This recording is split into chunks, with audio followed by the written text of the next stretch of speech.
Very good.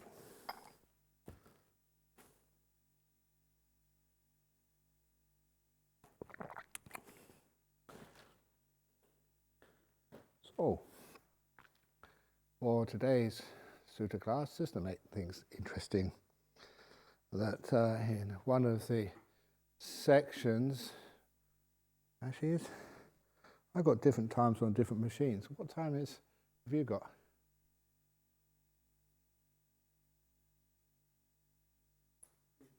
3 sharp, 5 to 3. 2 minutes past 3, yeah? 3 sharp, okay. Well, we're not sharp in this place. We always say, no, she'll be all right, relax. So we'll probably wait for a few minutes before we actually begin this Sutta class.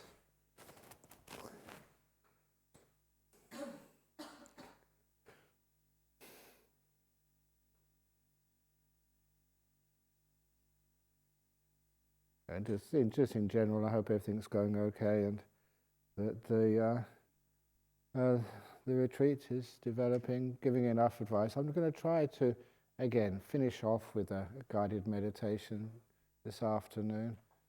Is that okay with the people? They would like to have a bit of guidance.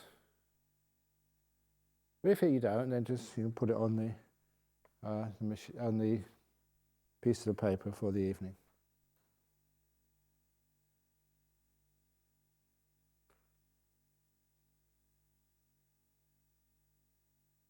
You ready? Okay. So this is Connected Discourses with Citta. Now citta, the word is sometimes used to refer to the mind. The same as the sixth sense, if you like. And it's a word which is used to mean sort of something beautiful. In fact, there was a Prince Chitra who was a Thai prince many years ago, and he was the one who sent his troops into northern Malaysia, where he founded the town of Chitra. Where's that? Kedah, is it? Are Malaysians here? No, not Kota Bharu, the other side. In Kedah, yeah. Yeah, I thought it was Kedah. So I must actually say that, because I go to Malaysia so many times. I was going to a conference, a big international conference, and the Malaysian delegation, they had the big Malaysian flag on the steps of the convention to take the official photograph of the Malaysian delegation to this big international Buddhist conference. I just happened to be walking past, and they said, Ajahn Brahm, come over here. I said, but I'm from Australia. No, you're one of us. So they got me over, and I had a photo taken in front of the big Malaysian flag for the official delegation from Malaysia. So I thought that was really cool. I was very honoured. But anyway, so Citta is also the name of a household. He wasn't a monk, but he was incredibly wise, as you will soon find out. But it's also what happens when monks tend to just speak a little too much, and they're considered to be wise and holy as well. So, I'm going to go down to number 3 first of all, Isidatta. Are you okay? Number 3. Then Citta the householder approached. Okay? Then Citta the householder approached the elder monks, paid homage to them, sat down to one side, and said to the venerable chief elder, the head monk, Venerable elder, there are various views that arise in the world. The world is eternal, not eternal, is finite, is infinite. The soul and the body are the same, or the soul is one thing and the body is another. The Buddha exists after death, or it does not exist after death, or the Buddha both exists and does not exist after death, or the Buddha neither exists nor does not exist after death. If ever you have been to India and had a conversation, sometimes every possible permutation, and some permutations you never even thought of before, they can actually just go through all of those, and sometimes afterwards you wonder what the heck you're talking about. But it doesn't really matter here that these are so many different views about existence and life after death and the ultimate reality. These, as well as the 60 views mentioned in the Brahmajala Sutta, that's the first sutta in the Digha Nikaya, the long discourses of the Buddha. And the Brahmajala means the net of Brahma. So it was the origin, the first time they had the idea of an internet. The Brahmajala, the net of Brahma. Maybe? You don't agree with that? No, okay. I do try to put something interesting into these very dense pieces of suttas. When this was said, so the rise in the world, they said, what exists do these different views come to be? When what is non-existent do these views not come to be? Now straight away here, now that question, what is the cause of all these views? And what, when that cause has vanished, do these ideas also just not appear? Now this is a powerful little question, because this cuts to the heart, goes to the heart of the Buddha's teaching, cause and effect. When something is, then an effect happens. And when that cause disappears, then the effect disappears. So anyway, when this question was said, the Venerable Chief Elder was silent. The second and third time, Chitta the householder asked the same question, and the second and third time, the Venerable Chief Elder was silent. Now on that occasion, the Venerable Isidatta was the most junior monk in that Sangha. Then the Venerable Isidatta said to the Venerable Chief Elder, "Allow me, Venerable Elder, to answer Chitta the householder's question." "Answer it, friend Isidatta." "Now, householder, are you asking thus? Venerable Elder, there are various views that arise in the world, and when what exists, do these views come to be? When what is non-existent, do these views not come to be?" And said, "Yes, Venerable Sir, that was a question. As to those various views that arise in the world, householder, or when there is identity view, the idea of there's a self, a me in here, then these views come to be. And when there is when there is no identity view, no sense of self, do these views not come to be. But, Venerable Sir, how does identity view come to be? The idea of a me, a mine, a self. Here, householder, the uninstructed worldling who has no regard for the noble ones, unskilled and undisciplined in their Dhamma, they regard form, that's stuff, your body, as a self, or a self possessing form, or form as somehow in self, or self as somehow to be found in form. Regards the feeling, the sense of experience, perception, will, volitional formations, or consciousnesses as self, or self as possessing consciousness, or consciousness as within self, or self as within consciousness, in such a way that identity view comes to be. And, Venerable Sir, how does identity view, the perception of the idea of a me and a mind, a self, not come to be? Here, householder, the instructed noble disciple, does not regard the body or form as a self, or self as possessing a body, or body as somehow within the self. And there's some huge infinite cosmic consciousness and the body is within it, or self as in form. They do not regard experience as self, or perception as self, or will as self, or consciousness as self, or self as in consciousness. It is in such a way that identity view does not come to be, which is the correct answer, which was, Chitta was very happy with that. So that junior monk, if you want to know more about that answer later on, but that's the idea of like, who are you? Do you exist? What is this idea of me, mine, and self? This is the teaching of the 5 skandhas, the 5 components of existence. This person sitting in front of me, what are they? Split them up into the body and all that stuff called your hair and your flesh and your brain. Is that you? And obviously that's not you. There's somehow the soul somehow inside of you. Is it they cut you up and the soul comes out? No? You mean you've got no soul? I remember when I was a young man, and that used to be one of the types of music. They had rock and roll and soul music. As a young man. Anyway, so what about your experience? Or is it in your perceptions or your will? Is the will? Is it yourself, your soul possesses a will? Or is your soul within a greater will? Or is it the same? Or is it different?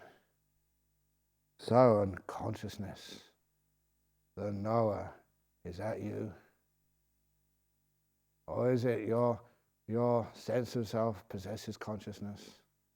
So, these are the forms of self-view, and the Isiddhata said when those things have been seen through for what they really are, then you don't have all these views. Interesting. But anyway, the Chitta was very impressed. Where does Master Isiddhata come from? I come from Avanti householder, which is a long way away from the Ganges Valley. There is, Venerable Sir, a clansman, means a relation. There's a relation from Avanti, one of my relations called Isiddhata, an unseen friend of ours who has gone forth. Has the Venerable One ever met him? Yes, householder.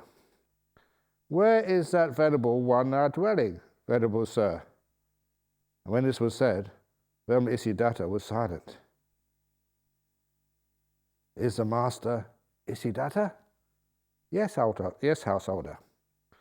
Oh, then let Master Isiddhata delight in a delightful wild mango grove at Machikasanda. That was the monastery where Chitta, the householder, he supported it. I will be zealous in providing Master Isiddhata with robes, alms, food, lodgings, and medicinal requisites. The basic 4 needs of a human being, but especially for a monastic, the 4 requisites. As long as you've got enough robes, alms, food, lodgings, and medicine in times of sickness, what more do you want? This is kindly said, householder. Then Chitta the householder, having delighted and rejoiced in Venerable Isiddhata's words, with his own hands served and satisfied the elder monks with the various kinds of delicious food. When the elder monks had finished eating and put away their bowls and rose from their seats and departed, then the Venerable Chief Elder said to the Venerable Isiddhata, it is good, friend Isiddhata, that the answer to this question occurred to you. The answer did not occur to me. Therefore, friend Isiddhata, whenever a similar question comes up some other time, you should clear it up. The result of that, Venerable Isiddhata set his lodging in order and taking bowl and robe, he left Machikasanda. When he left Machikasanda, he left for good and never returned. Why do you think he never returned? It was because that, he gave a good answer to a deep question which the elder monk did not understand, and also that meant that Isiddhata did not want to be famous and basically outdo the senior monk and become something special. Any monk, if sometimes they're good monks, but if their reputation increases too much, they disappear and leave and don't come back. as the second story, which is a little bit more interesting. We'll tell you. Mahaka's miracle. But I do like that little story because I think it was the same international conference with a Malaysian flag as it happened to be, jogs my memory. It was in Vietnam. I think one of the United Nations Days of Wesak. They celebrated. So I got my invitation to go there as well. And that I like going to conferences because at conferences, you're not always sitting in the front giving the answer to all the questions or giving the talk. Sometimes you can sit in the back and listen to other people say things. So I was sitting in the back, minding my own business and just waiting for this presentation to occur, which I was interested in. And then another Vietnamese monk sat next to me. And, he could speak very good English, this Vietnamese monk. And we just had a nice conversation. And he said to me, oh, where are you from? I was really impressed with his English. And I said, oh, I'm from Australia. Oh, you're from Australia, said this Vietnamese monk. Have you heard of this monk called Ajahn Brahm? And this actually happened. I said, yeah, I've heard of him. If you met him, you try and play it up as much as you possibly can. And then I said, I am Ajahn. Ah! But that's what he did. He almost jumped out of his seat. Oh, that's a bit mean for me to play like things like that. Because, like monks were just monks, that's all. We don't sort of try and show off. It was just like the Buddha himself, the story. It's not here, but it's in one of the other sutras. Oops, what have I done? Okay, well, I'll find it back again in a moment. This other monk, he was also a traveling monk.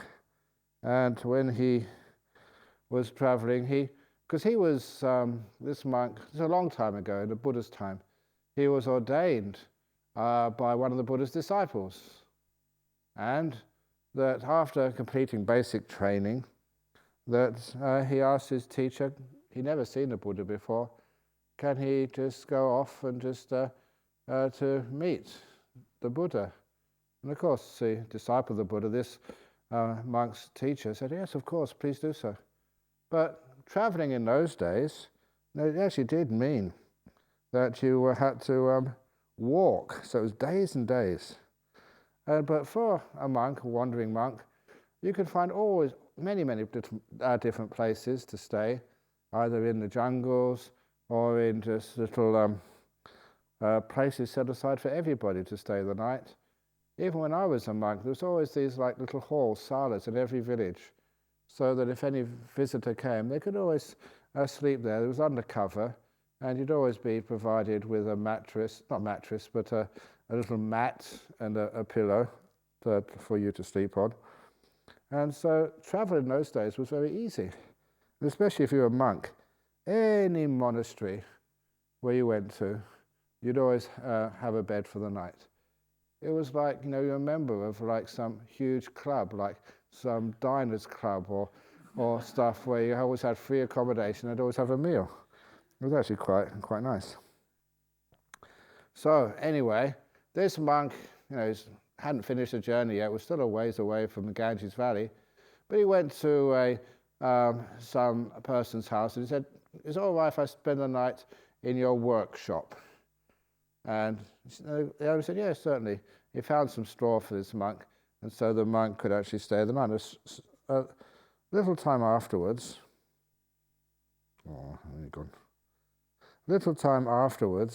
that another monk came in. And the other monk said, is it okay if I share the workshop with you? Because it's a big workshop. Yeah, sure, said the first monk. And the first monk just knows not yet time to go to rest, and so the first monk was meditating. And so the second monk meditated as well. And then when the first monk sort of would have come out of his meditation and gone to sleep, he saw this other monk still meditating, so he thought, well, I'll better meditate as well. So the two of them, they meditated all night. And in the morning, when they came out of the meditation and they had to sort of get their bowls ready to go on arms round, the second monk said, "Oh, you meditate really well. Who's your teacher?" And the first monk said, "Oh, my teacher is one of the great disciples of the Buddha." And he said, "And I've taken the opportunity to take leave of that my teacher, so I can see the Buddha myself." "Oh, very good, monk. You meditate well, and your teacher's a very good monk." And then the young monk asked his elder monk, said, "Well, who's your teacher?" And that monk who came in second after him, he said, "I don't have a teacher." "You don't have a teacher?" "I'm the Buddha," he said. "Ah! I've been spent all night meditating with the Buddha, and I haven't bowed or done any service." But it's okay, you don't need to do that. And there's a lovely little story. Number one, the Buddha looked like every other monk in that time. You couldn't tell the difference. He didn't wear, they said he had golden robes, but people didn't sort of notice that, and didn't have any sort of, not the sort of spiky head, because he couldn't recognize him. And it was I really loved that story, and just the humility. Is it okay? The Buddha, the boss, was asking, "Is it okay if I can sleep on here as well, share this workshop?" "Yeah, sure." And that's a sort of humility, the ordinariness in the sense of appearance, and the lack of pomp or saying just how good you are that the Buddha exhibited. So I kind of like the fact that physically the Buddha never stood out.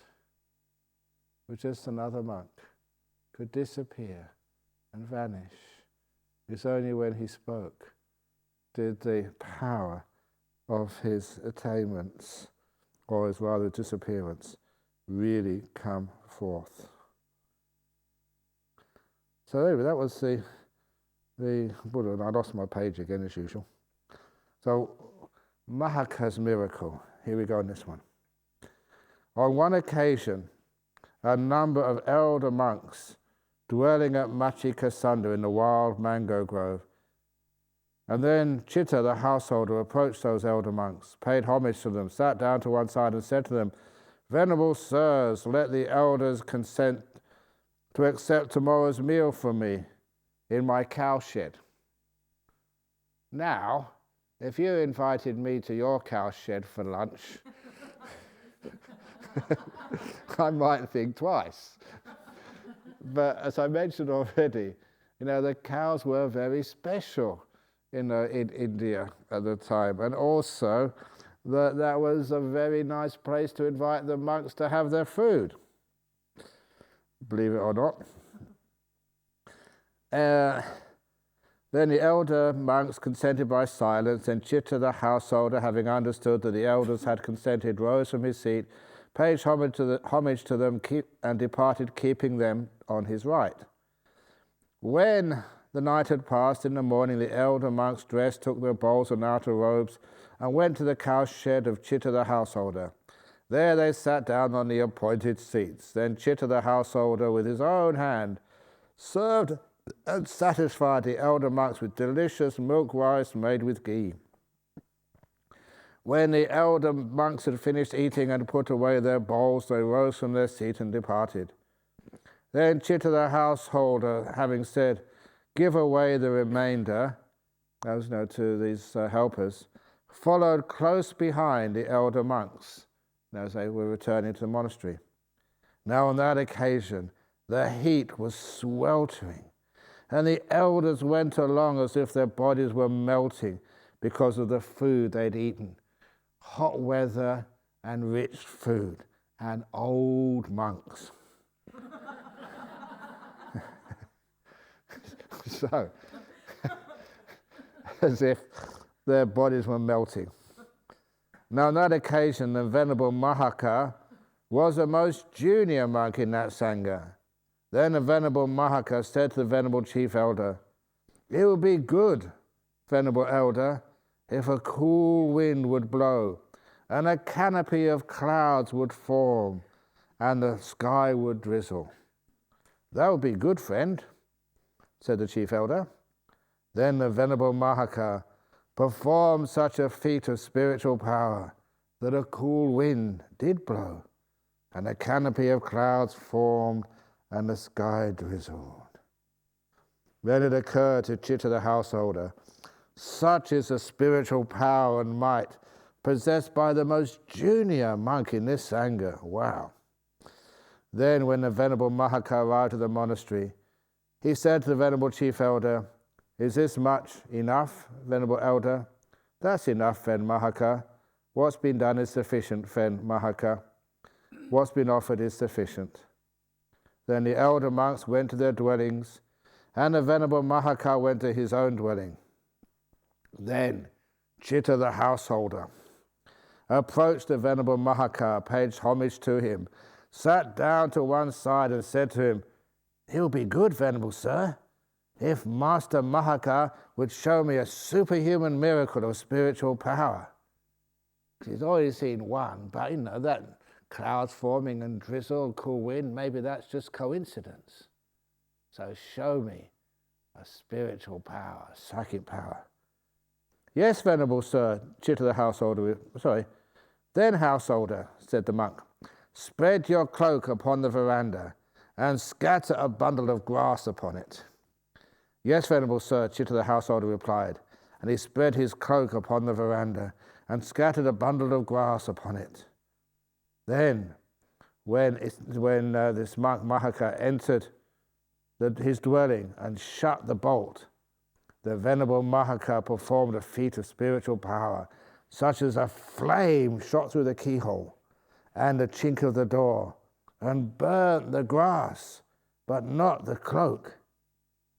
Chitta the householder shook out his cloak and stood to one side, shocked and terrified. Then Venerable Mahaka came out of his dwelling and said to Chitta the householder, "Is this much enough, householder?" "That's enough." "Venerable Mahaka, what's been done is sufficient." "Venerable Mahaka, what's been offered is sufficient. Let Master Mahaka delight in the delightful wild mango grove at Machika Sunda. I will be zealous in providing Master Mahaka with robes, alms, food, lodging, and medicinal requisites." "That is kindly said, householder."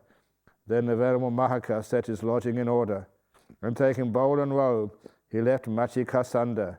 When he left Machika Sunda, he left for good and never returned. That's what happens if you show off psychic powers. Because what would happen is people would keep coming there and say, "Oh, please show me another one." So that's not the job of a monk. Now, those are stories actually from the time of the Buddha. But it did so happen that when I went to Wat Pah Pong, that was in 1974, 5 or something, that there was this, I don't know, he was a Thai monk. He wasn't senior, he wasn't junior, but he came to the hall one morning and he bowed to, first of all, to Ajahn Chah and every other monk in that refectory. There's probably about 50 monks there, including me, and I was only such a junior, I think, monk. And then he left, put his bowl and robe together and disappeared. Because what had happened just earlier, this monk said he could have the psychic power of hearing conversations a long way away. So in other words, he could be, say, to give you some idea, at Bodhinyana Monastery, and he could tell what you were talking about in the dining room here. And that's one of the psychic powers, which you can develop through meditation. And that he said he could do it. And if any monk claims to have such a power like that, it has to be checked out, because if you are lying about it, that's a disrobal offense. You have to leave the monkhood. It's like sexual intercourse or killing a human being or stealing. So the Buddha said, if you lie about those things, you're out. So this monk they had to check him out. They did a test for him. They went off to the market, which was about 6 kilometers away, and they checked out, what did this person say, what did I say? And it was actually true. He actually had this power. Now what happened next was this was just before I arrived. What happened next was fascinating, very similar to the story of Devadatta, because once you have those spiritual powers, if you are not really enlightened or have some understanding that this is not your attainment, it doesn't belong to you, you get proud, arrogant, conceited. You think you are something, you got some powers. So this monk, he actually, like Devadatta in the stories, he thought he was something. And one morning he sat in Ajahn Chah's chair as if he was as good as Ajahn Chah, or even better. Arrogance got the better of him, conceit. And Ajahn Chah was such a skilled monk, he just said, come upstairs. He went up to his private quarters. In those private quarters, nothing there, it's just an empty room. That only just towards the end of my time with Ajahn Chah, he invited me up to his quarters, not to actually to test me out on anything. He just wanted something from his room. And it was the first time I'd been in that private quarters of Ajahn Chah. And I thought, wow, this is amazing. What is my teacher really like? What has he actually got in his room? And I recall that with such huge amounts of faith and inspiration. At this time, Ajahn Chah, he was kings and queens. Well, not the king never came to see him until after he's died, but queens would come, major generals would come, really wealthy people would come to see him. And whatever he wanted, people would just fall over themselves offering it to him. He went out to his room. And I remember there was a straw mat, a wooden pillow, and there was, I think, one robe on the line. It was empty. His room had nothing in it. And to see such a senior, famous monk have hardly any possessions, even his pillow was a wooden pillow. And he was old. There was no bed, he just slept on the floor. And I thought, no mattress, just on the floor. And I thought, wow, how fortunate it is to be a student of such a monk. And how inspiring that was to see, personally, what he owned, or rather, how little he owned, what he had in his own room. That was really amazing. So anyway, this monk thought he had equivalent powers to, or at least better wisdom than Ajahn Chah, sat in his seat, and Ajahn Chah took him upstairs and talked to him, and basically explained to him that just having psychic powers does not mean you're enlightened. He made a mistake there, owning those powers. And so the monk the next day bowed to everybody, put his robes and bowl on his shoulders, and then left. Just like in the suttas here, we never saw him again. Not sure where he went, but probably he took those powers further and eventually became one of the arahats. He had all those good qualities. This monk, who I only just saw, just at the beginning of my time with Ajahn Chah. Psychic powers do exist. And if I got one of the monks here to show, would you like to see a psychic power? You'd be terrified. No, I wouldn't. Yes, you would. Because this also happened. You don't mind me telling these stories? They're interesting, aren't they? This is what people like to hear about. But these happened. And I don't mind saying about this monk because I think many of the Indonesian meditators here might have met him. He was called Sudamo. He ordained as a monk. He was, must be about my age, maybe a little bit older. But he decided to be like a rishi, like a hermit. So he went in some of the jungles in Java, when there were jungles in Java. It's so developed now, concrete jungle mostly. But he went into those jungles. Actually, there's still a few jungles up in the mountains. But there he went there just to meditate. and just to be in solitude. And he spoke really good English, well educated, and I remember talking with him. He told me his story. His English wasn't perfect, as you will soon find out in a minute, because the way he described his experience of getting to a jhana. Because he said he was sitting there in the jungles, and obviously with his eyes closed, and he said this star just came right to him, classic nimitta. And instead of saying that he just absorbed into that light, or the light just enveloped him, I just like the way he mentioned it, because his English is not his first language. He said he married that star. I thought it was such a really cute and wonderful little way of saying it. You totally united, became one with that star, married it, he said. And then, sort of when he came out of his meditation, that the jungle was different, which was weird. And then he asked the villagers, once he came out, because the village was a little walk away, and he said, what happened? He said, you were sitting there? I said, yeah, because there was a flood.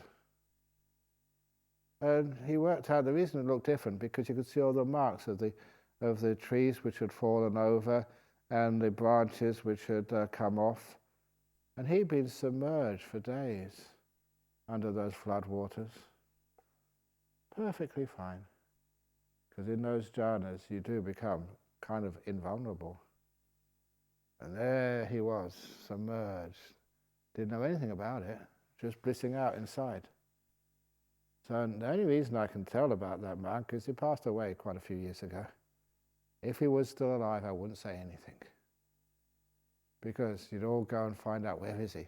You'd probably just go Google him or something, and that would just bother. So we'd never actually say about monks who are still alive, about their powers. But because he ordained in the Thai Dhammayutta tradition, I used to see him over in Wat Bhawan in the last years of his life. And of course, he decided, he was actually asked to do a weekly meditation lesson, in English. Because even the Thai monks, I don't know why, but their English was not that really clear. And his was clear, and obviously he knew how to meditate. But one of my friends knew her really well. She was actually a Mormluang. Or was it? Yeah, Wachawang. She was granddaughter of one of the Thai kings. And anyway, she went to that class, and she told me that one day she was meditating, and she felt that something was going on, something weird. She could feel that the energy of the room was woo. And she opened her eyes, and she told me, no exaggeration, she said she saw these laser lights coming out of this monk's eyes into one of the other meditators there. Just like in the movies, but this was real. And I don't know, I've never seen those movies. Do people have laser lights coming out of their eyes? What's it called, Avengers? Someone was talking about that the other day. The monk with laser eyes. But anyway, this was real. I'd actually been to many meditations before. But you know what she did? She got up, ran out, and never went back. You may think that, wow, I wish I could see one of these things. But they're really scary. If you see these things, that's another reason why monks don't, or nuns, or anyone doesn't do these things. So anyway, that's why he ran away. Woo. Anyway, oh my God, I can't go. Okay, well, see if I can get this back again. The psychic power, I wish I had the psychic power of knowing how to use internet or computers, not pressing the wrong thing. Okay, so I'm going to go down a bit because I really get into this too much. We go down to, okay, now we go down to number 8, which is an interesting one. And you know that sometimes I say that, if I ask you a question, don't have an answer, because it's always a trick question. So this is following on almost like a Buddhist tradition. This is Niganta Nataputta. And this is another weird coincidence of this world. Niganta Nataputta was no other than Mahavira, the person who started the Jains. And the Jaina tradition is still very strong in this world today. And it was really, I don't know why, that Mahavira, otherwise known as Niganta Nataputta, was living in Nalanda, where Sariputta was born, that he was contemporary to the Buddha, I think a little bit older than the Buddha, and had the start of these two great Indian religions in the same part of India at the same time. And they're still going strong today. And that was just such a coincidence. But anyway, that's historical records say that's what was happening. But also, the two of them never met, which was also strange. But anyway, this is a story about Niganta Nataputta, and the reason I'm reading this out now is also, just to show you just about the idea of thought. And you may have, assumed it's so difficult to stop your wandering mind and thinking, and some people even say today, well, look, you can't stop thinking, it's part of the mind. And what you hear here is really interesting. Now, on that occasion, Niganta Nataputta had arrived in Machikasanda together with a large retinue of Jains. Chitta the householder heard about this, and together with a number of lay followers approached Niganta Nataputta. He exchanged greetings with Niganta Nataputta, and when they had concluded their greetings and cordial talk, he sat down to one side. And that is code for that Mahavira was respectful Chitta was respectful of Niganta Nataputta, but not a disciple. And Niganta Nataputta then said to him, "Householder, do you have faith in the ascetic Gotama," which is how people who weren't followers of the Buddha are called? That's his designation, his name. The ascetic Gotama, the Samana Gotama. Do you have faith in the ascetic Gotama when he says there is a concentration, like a stillness, a state of samadhi, without thought and examination? There is a cessation of thinking. In this matter, Venerable Sir, said Chitta, I do not go by faith in the Blessed One when he says there is a concentration without thought and examination. There is a cessation of thought and examination. When this was said, Niganta Nataputta looked up proudly towards his own retinue and said, "See this, sirs? How straightforward is this Chitta, the householder, how honest and open." He was a well-known follower of the Buddha, and he was saying he doesn't believe what the Buddha said. One who thinks that thought and examination can be stopped might imagine he could catch the wind in a net or arrest the current of the river Ganges with his own fist. And then Chitta the householder said, "What do you think, Venerable Sir? Which is superior, knowledge, direct experience, or faith?"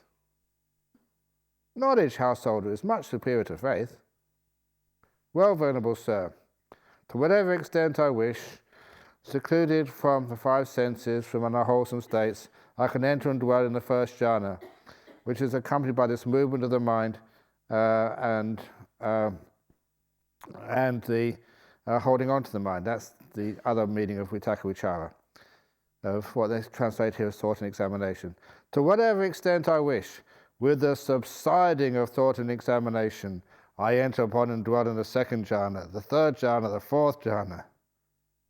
Since I know and see this for myself, Venerable Sir, in what other ascetic or Brahmin need I place faith regarding the claim that there is a concentration without thought and examination, a cessation of thought and examination?" In other words, I don't have faith in the Buddha about this. I know it for myself. When this was said, Nigantanathaputta looked askance at his own retinue and said, "See this, sirs, how crooked is this Chitta the householder, how fraudulent and deceptive." Just now, Venerable Sir, we understood you to say, "See this, sir, how straightforward is this Chitta the householder, how honest and open." Yet now we understand you to say, "See this, sirs, how crooked is this Chitta the householder, how fraudulent and deceptive." If your former statement is true, Venerable Sir, then your latter statement is false. While if your former statement is false, then your latter statement is true.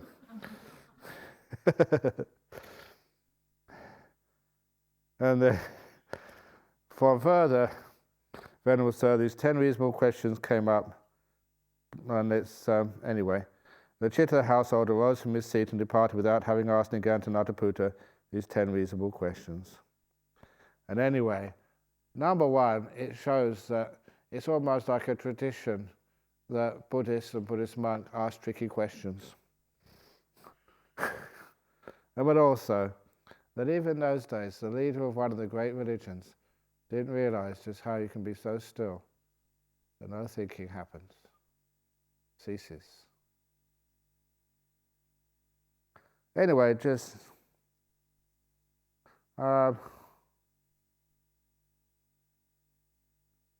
okay. I think I should probably finish there so we can actually see our own thought and examination. We've only got 10 minutes before it's 4 o'clock. So some of these suttas I really get into. I enjoy them. I'm not sure about you, but I have an interesting time. Any questions about those suttas? One of the reasons I read them out is because it shows that even in the time of the Buddha, there were great lay people. Chitta, by the way, it says in one of the other suttas that he was a non-returner, just like Gatikara. That's why he could do these things. But anyway, that's, even in those days, monks, nuns, laymen, laywomen had great attainments. And certainly this fellow Chitta understood the jhanas. And so, if he could, why can't you? The path is open. Go for it. Okay, any comment or question before? Okay, let's do a guided meditation.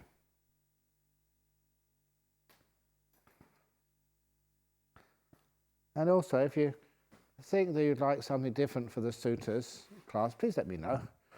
And I'm willing to oblige whatever you want to hear in the sutta class. Might go on a bit extra, 15 minutes. Is that okay for the guided meditation? Yeah, okay.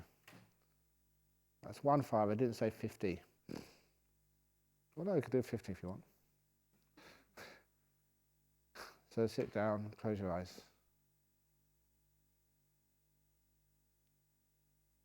Just relax the body a little.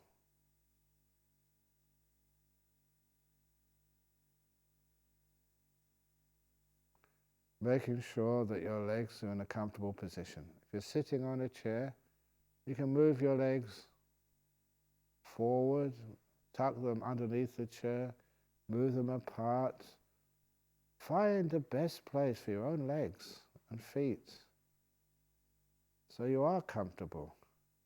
Take an interest in your body's comfort, and your body will respond by not throwing you any, you might even call it tantrums. They'll be comfortable for you. You care for the body, and the body will care for you. And make sure that your butt is comfortable. Sometimes when you don't look after the position of your bottom on the cushion or the chair or whatever you're sitting on, people tend to fidget later on. And that just can be quite disturbing. Get your back feeling nice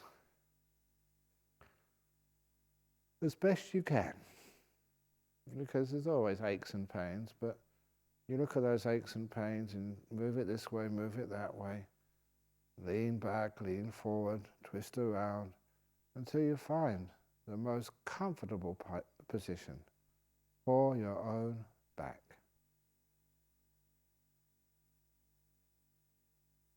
Your shoulders, relax. It's like you're not pulling or pushing anything. You're not stretching anything. That nothing is under any type of pressure on your body. And put your hands where they're comfortable. And don't think there is some important position they should be in. What works is what's best.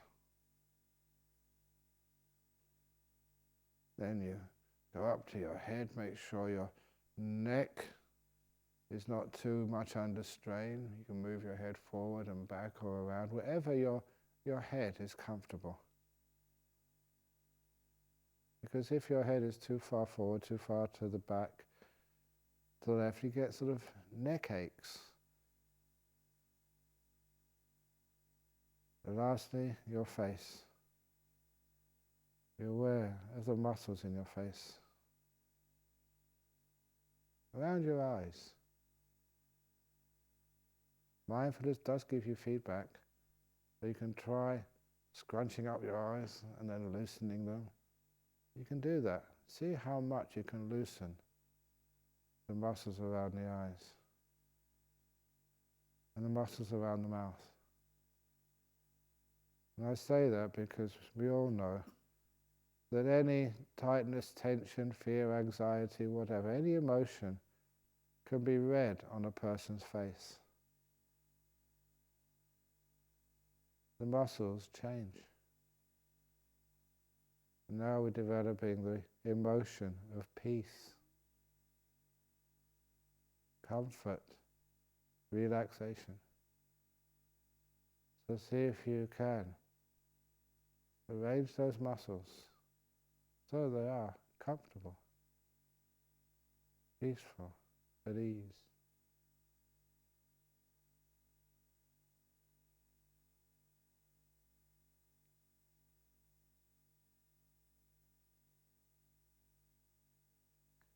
And then be aware of our whole body, just one unit, just sitting here. Just looking at the whole body, having relaxed it in parts. The whole body tends to be comfortable. But in case there is a part of the body which is irritating or in pain, I don't know why, but I've got a little itch in my nose. So I'm going to zoom in on the most irritating part of my body. If it's you, you may have an ache somewhere, a tummy ache. You may have a sense that part of your body there is a tightness, a tension there, which is weird. Zoom in on it. Make that irritation, pain, discomfort, or just imbalance in your body the focus of your attention. I teach this to people who have cancers. They can feel the tumour, maybe in their breast or in their prostate or wherever it happens to be. After a while they can notice, they can feel there's something different there. May not even be a pain, but it's different. You zoom in on it rather than try and ignore it. And as you zoom in, focusing, centering on the most irritating part of your body, which to me is my sinus at the moment, it's itchy. Then mindfulness does give you feedback. I experiment. Let go of fear. Let go of past and future. See if what I do or rather how I regard that feeling, see if I can lessen its intensity. An ache, a pain, zoom in on it, feel it fully. I find I can relax it, especially if it's like a wound type pain. I notice that because of inflammation, my body overreacts and just scrunches around it. And I imagine that protective layer just expanding. The whole feeling of irritation or pain getting larger, counterintuitive. But as you expand that area of pain, it gets less dense. It actually softens. A hard ice cube, when it melts, becomes water, and as it gets hotter it becomes steam, and evaporates what was once a tight, hard lump. Now expands as vapor and fills the whole universe, and you can't even notice it. It's gone, it's expanded, it's freed. I like the idea if I have an ache or a pain, of expanding it, not scrunching it and trying to get rid of it. Letting it be. Welcoming it. Ache or pain, or part of life. The body's way of dealing with injuries, of dealing with sickness. A fever is nature's way of burning off those viruses or bacteria. Welcome. So I don't fight. I don't make war. I make peace. Open the door of your heart to that feeling somewhere in your body, which could be a tumor. It could be a blocked artery. It could be anything. Do you welcome it? Open the door of your heart with kindness. You can actually feel the ache, the pain, the imbalance get less. Soothes. You are healing yourself. Sometimes it allows energies of your body to come in. Instead of protecting that wound and stopping the body's own natural healing energies from actually doing what they've been doing for millennia in human bodies, we block it. Now we open it. Sometimes you can feel that part of your body get warm. Great sign of energy coming up to heal that part. You feel it really relax. So peaceful. You can feel healing happening. What was once an irritation, now softened, less intense. And that encourages you. Keep on with this zooming in and giving kindness in this moment.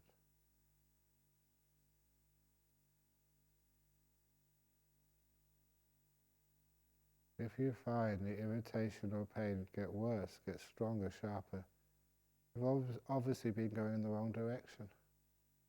Just stop, try something else.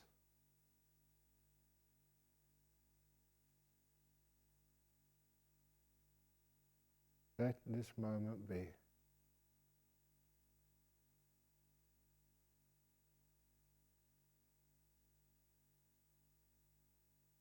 Even surrender to it. Stop fighting. make peace, not war. You find this feeling, this pain, irritation, can get less intense. It is getting less intense. Follow that path. Like the simile I said this morning of to escape from danger, you follow the streams which lead in the right direction. For me, lost in the mountain, it was going downhill. You follow this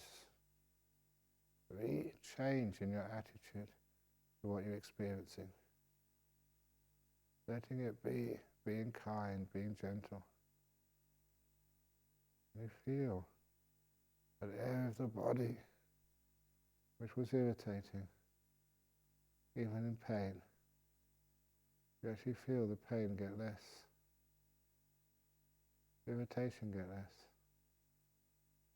When I was a kid and used to fall on the street playing soccer, I would run to my mother and she would kiss my grazed knee with her mouth. The pain would go away immediately. She would call it kissing it better.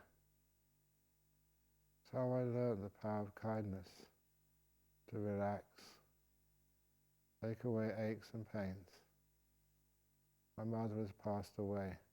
The lesson remains. I give kindness to my own body, as my mother once did to her child. And any ache or pain is reduced and often it totally disappears. And I stay with my body, so relaxed, at peace, delightful.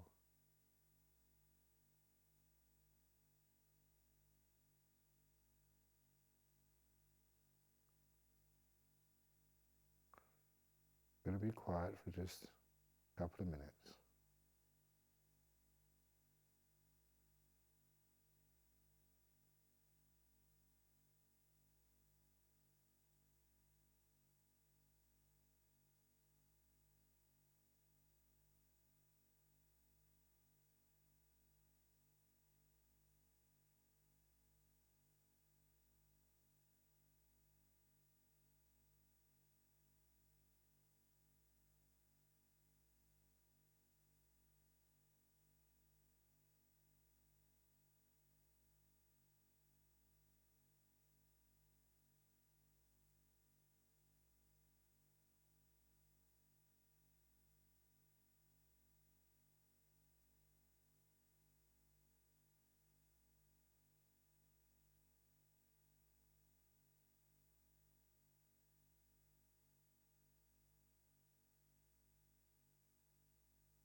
open your eyes to come out of the meditation.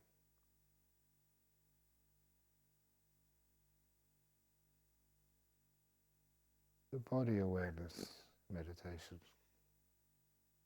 I've used that when I got sick. Sometimes you can read these stories in these books. I try not to keep them quiet. Time when I had food poisoning. It's very painful, food poisoning. But it was in my cave. 20 minutes or 30 minutes, I can't remember what. Where I was in spasms, shrieking in pain. And then just calmed the whole thing down. After 20 minutes, 30 minutes, my intestines were perfect. No problems. Weird, but it's a very nice thing to be able to do. Well, the time when I was in Korea, just about to go, half an hour to go on national TV, and I had a cold.